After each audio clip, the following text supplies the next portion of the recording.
Good morning, I'm Kenneth Moten. And I'm Elizabeth Herr. Here are the top 5 things to know this Monday, September 30th. Number 1, the impeachment battle. President Trump unleashed on Twitter overnight as Democrats quickly press forward with the impeachment investigation. The president now says he deserves to meet the whistleblower and the person who secretly provided the information about the president's call to Ukraine, which kicked off the inquiry.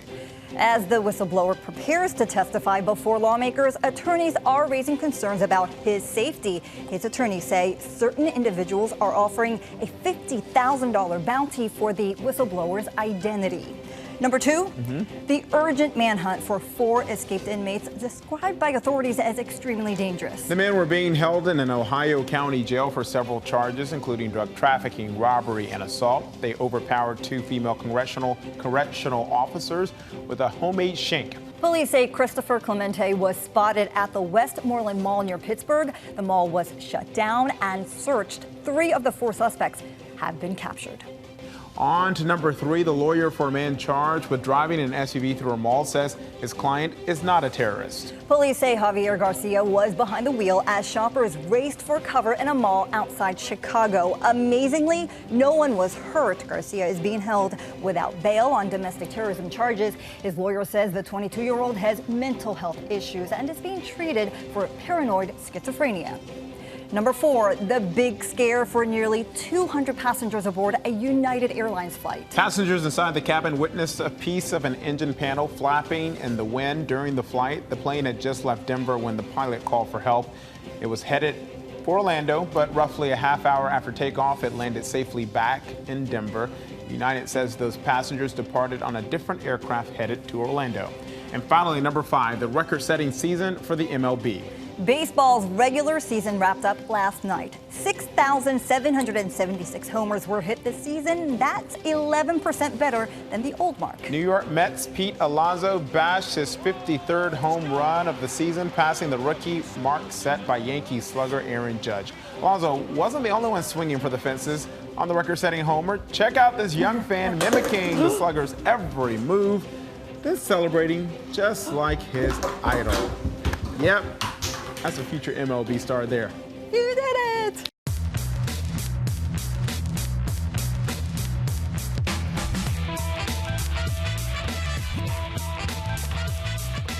Good morning. Great to have Elizabeth Herr in for Janae Norman. Good morning. Let's get right to that big story. President Trump unleashing on Twitter overnight as Democrats quickly press forward with the impeachment investigation. The president now says he deserves to meet the whistleblower and the person who secretly provided the information about the president's call to Ukraine.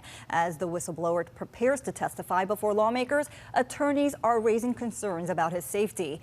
ABC's Serena Marshall has the latest from Washington. Serena, good morning. Elizabeth, Kenneth, good morning to both of you. The president spent much of his weekend tweeting out a defense of that phone call and retweeting his allies. But inside the White House, sources tell us at this time they still have no plans to open up a war room to respond.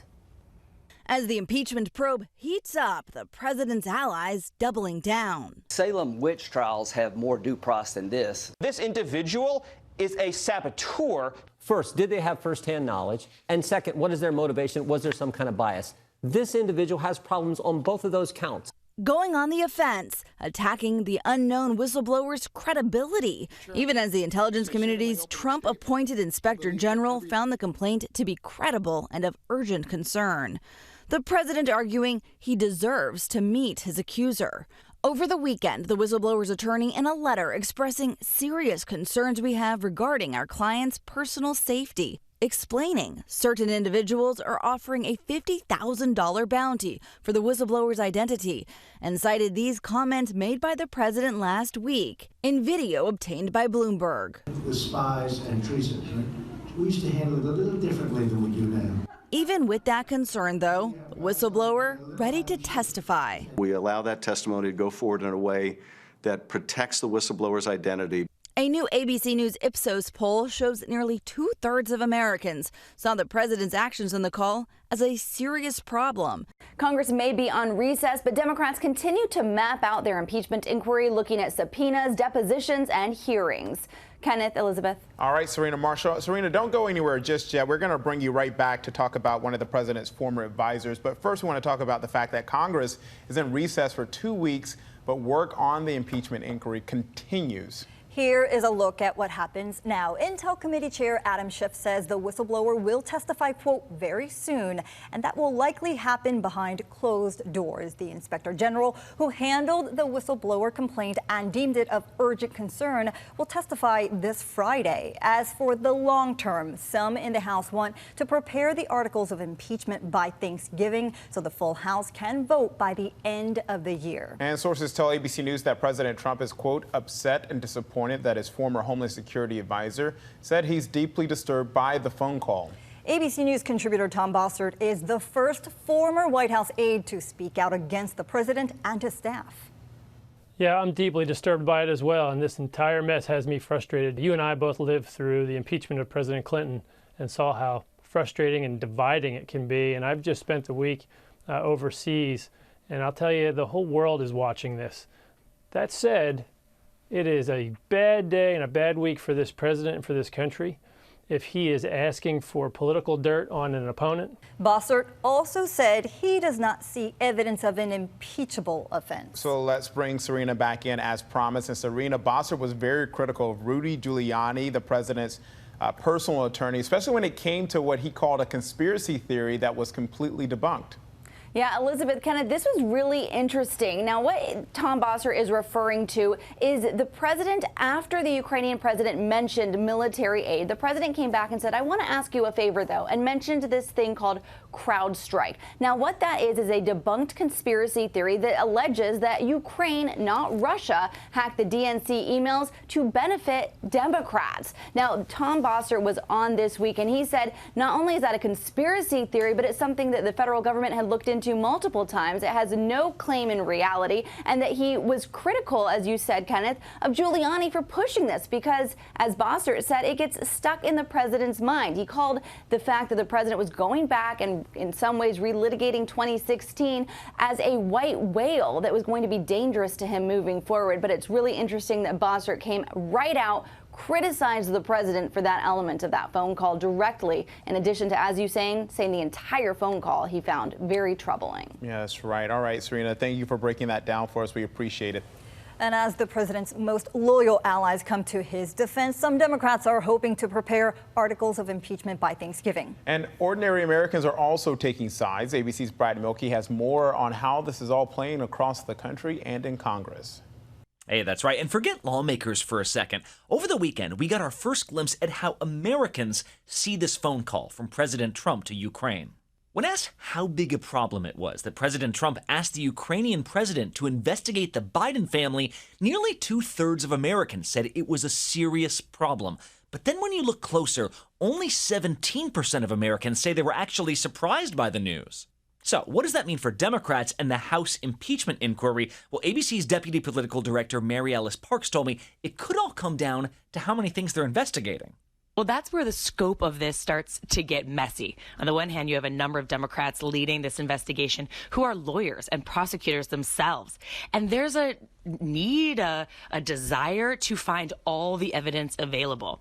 But you have other Democrats in the House caucus that are starting to get anxious and saying, look, if we go down a rabbit hole of subpoenas and testimonies, this could get so big that it becomes too complicated and a harder political message to sell back at home.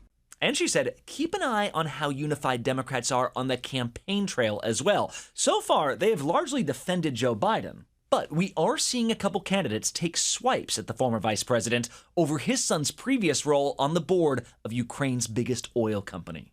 And we will have much more on Start Here later this morning. Listen on Apple Podcasts or your favorite podcasting app.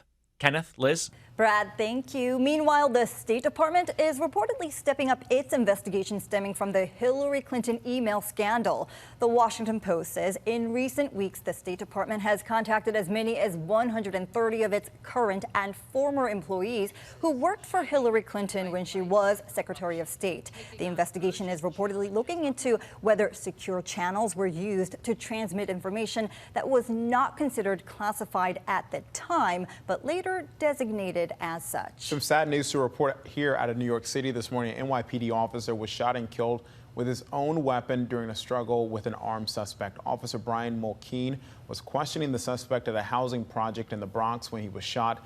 Well, King could reportedly be heard yelling, "He's reaching for it," on body camera video. The 33-year-old was a member of the NYPD for nearly 7 years. 5 other officers opened fire and killed that suspect.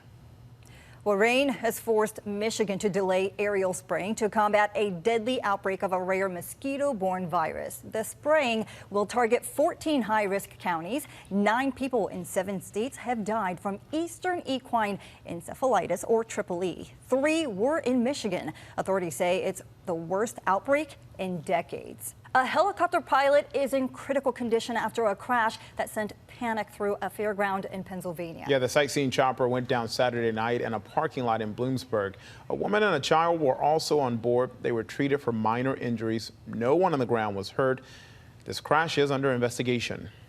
Now to the wild weather extremes on both coasts. The Rockies got an early blast of winter, like here at Montana's Big Sky Resort.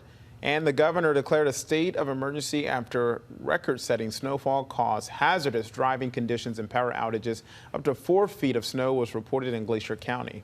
Winter storm warnings remain in effect for parts of the northern Rockies. Winter weather advisories are in effect for parts of the Northwest. But it will feel like summer across much of the east over the next few days. The unseasonably warm weather will be around for most of the week. It's just incredible to see the polar opposites there in the northeast and then over there in the northwest. 4 feet of snow. Eek. Well, coming up, you will not believe what's causing this octopus to change its skin color. But first, the terrifying air scare for nearly 200 passengers. What went wrong? After this.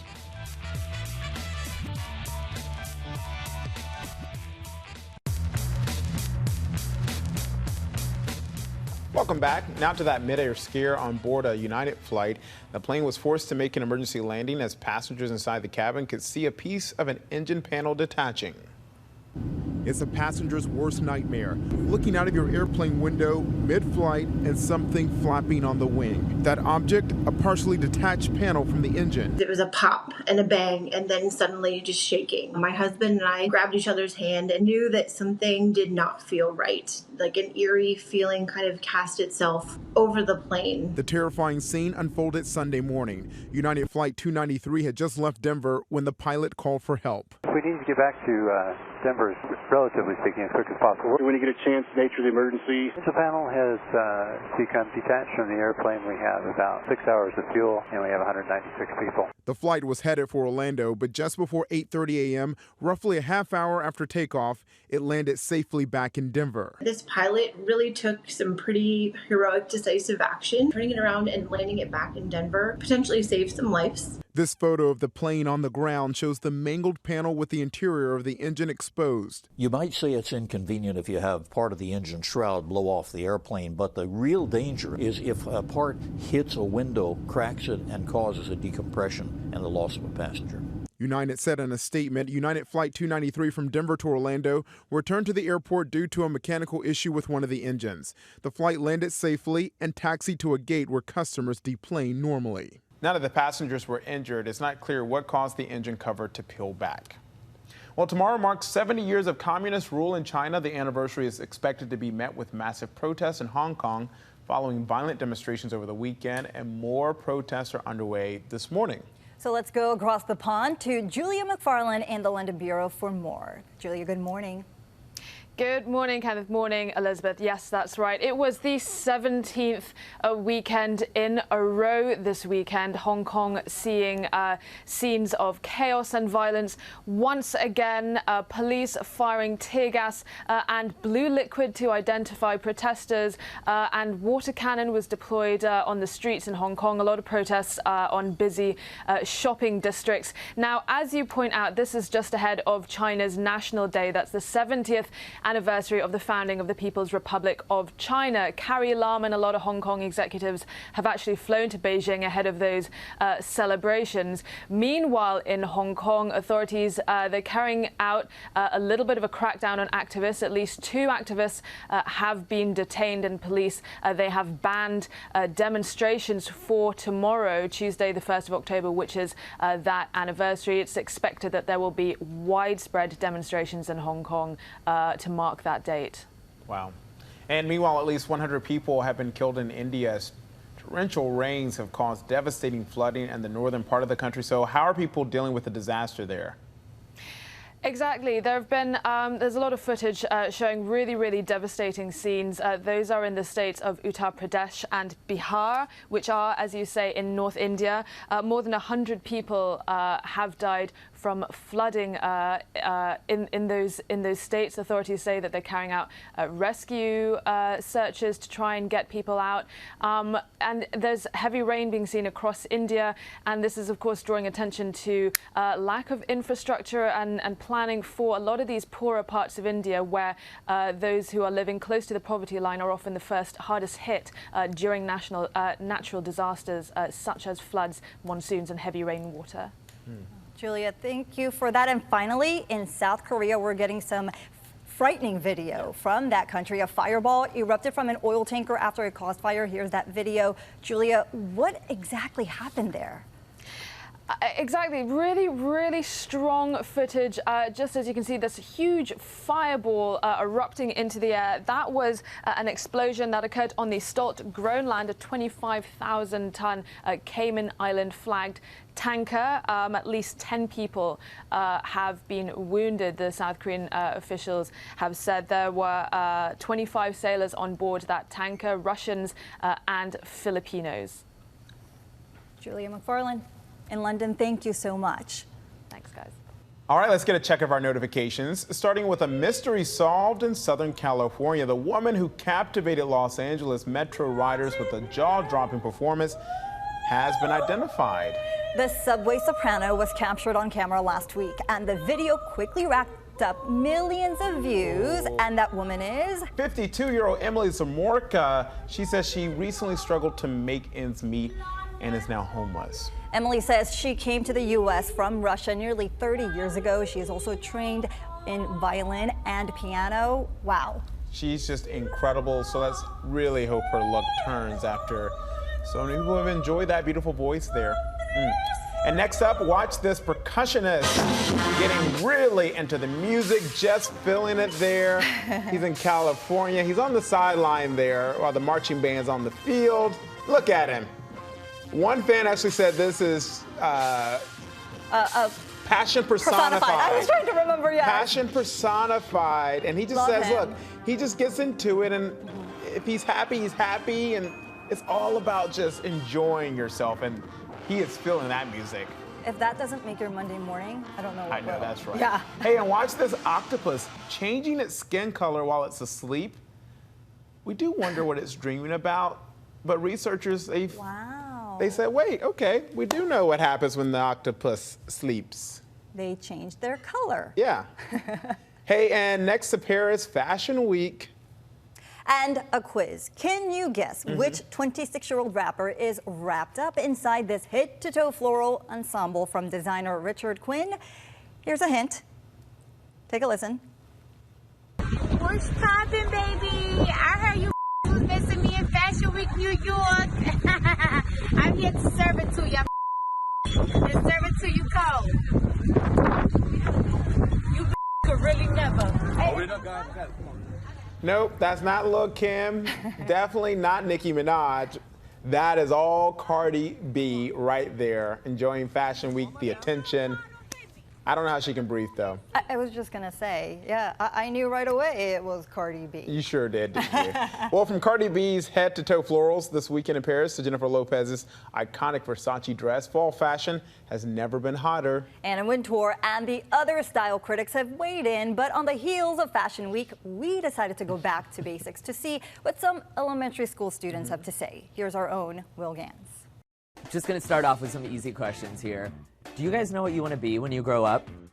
Oh. Charlie? I want to be a famous celebrity. Ellie, do you know what you want to be when you grow up? No. That's all right. I'm still figuring it out, too. How about you, Deanna? I want to be a lot of things, a lot of things. Good for you. You can do it all. I love that. I can't say all of them because that would take up the whole meeting. I would like to be a chicken when I grow up. A chicken when you grow up? Do you guys know what Fashion Week is? Oh, yeah, what Fashion Week is. Allison? I took a class at camp called Little Fashionistas. It's awesome. Raj? It's where you wear like a suit or something. Wear a suit, yeah, like cool clothes, right? So when it comes to fashion, who do you think out of everyone in the world, maybe someone you know or someone on TV, who has the best sense of fashion? Derek. Who's Derek? From World of Dance. Oh, Derek Huff. Yeah. Great answer. I agree with you. Deanna? Beyonce. She's great. She should be, everybody should know her. Yeah, Derek's competitions are very beautiful. They are. It's my mom. She has good fashion? Yeah. Okay, so I'm going to show you guys some outfits. You tell me what you think of them. And then I'm going to ask you how much you think they cost. So, well, touche means good, and gracia means bad. All right, well, how am I doing so far? A touche job or not a touche job? Gracia. So here's the first ensemble. What do we think? Zachary, what do you think? I don't like it. You don't like it? Why not? Because it kind of looks like a Azkaban prisoner's clothes. Yikes. Touche. You like it? Very touche. Oh, yeah. A very touche fit. I Medium, like that. Charlie? What do you think, Deanna? Touche. Yuvraj, what do you think? It looks really fashiony, like the shoe colors. Mm-hmm. So you But think it's for like... the size and the strap and the little crinkles, Mm-hmm. I'm out. You're out. How much do you think this cost? Zachary? I think $25.59. Very specific. 48. 100. $100? Ellie? 50. And what do you think, Isabel? Probably $20. $20? You want to know how much it really cost? Yeah. $22,205. What? These guys are rich. They are. My grandpa has a lot of money. All right, what do we think of this outfit? Oh. Oh, yeah. Whoa. You love it? What do you like about it, Deanna? That's a lot my favorite color, and it's what my mom would probably not like, but I would like it. You love it, though. Yeah, Samir? Enchanté. Enchanté. What does that mean? I think you can just say any French word during Fashion Week, and it's cool. Bad. Enchanté means bad. I don't know if that's true. Would you ladies wear this outfit? It's probably too big for them. Next one.